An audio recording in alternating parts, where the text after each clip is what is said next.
यानी कि सर पता नहीं कैसे होगा ये। मैंने कहा देखो एक एक बच्चा प्लीज ध्यान से देखे बेटा, अगर आपको नहीं भी आता ना तो ये क्वेश्चन पेपर में आएगा, और आप इस सेशन को देखने के बाद ये छूटेगा नहीं, इस सेशन को देने के बाद ये नहीं छूटने वाला। देखिए विचरण गुणांक क्या होता है?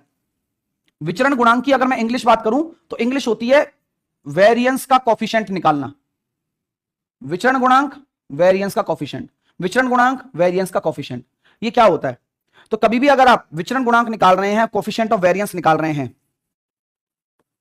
मैंने याद करने का तरीका ऐसे रखा हुआ है और आप लोगों को वही सिखा रहा हूं। एसडीएम होता है, जानते हो एसडीएम?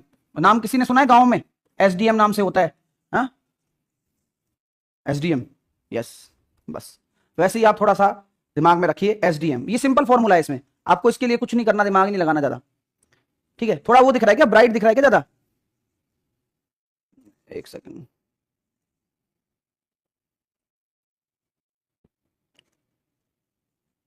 थोड़ा ब्राइट दिख रहा है क्या तुम्हें? एक सेकंड रुकोगे क्या? एक सेकंड आप तो बता देना, ठीक है ना? ठीक है, आइए।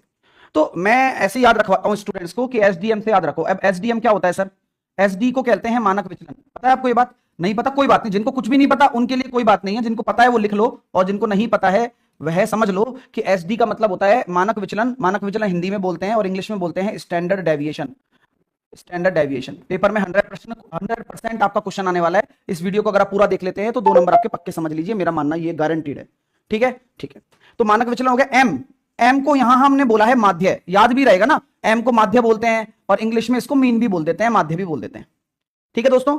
तो अब हमारे को क्या क्या दिया हुआ है? अब हमें दिया हुआ है सर माध्य 25 है और स्टैंडर्ड डेविएशन 5 है, तो 5 रख दिया, मानक विचलन की जगह 5 रख दिया, माध्य 25 रख दिया, गुणा 100। तो ये जो 20 आ रहा है इंटू 100 करने का मतलब क्या होता है? किसी भी फ्रैक्शन वैल्यू को परसेंटेज में बदलना है। यानी कि कोफिशिएंट ऑफ वेरिएंस अगर परसेंटेज में है तो 20%, अगर डेसिमल में है तो कितना होगा?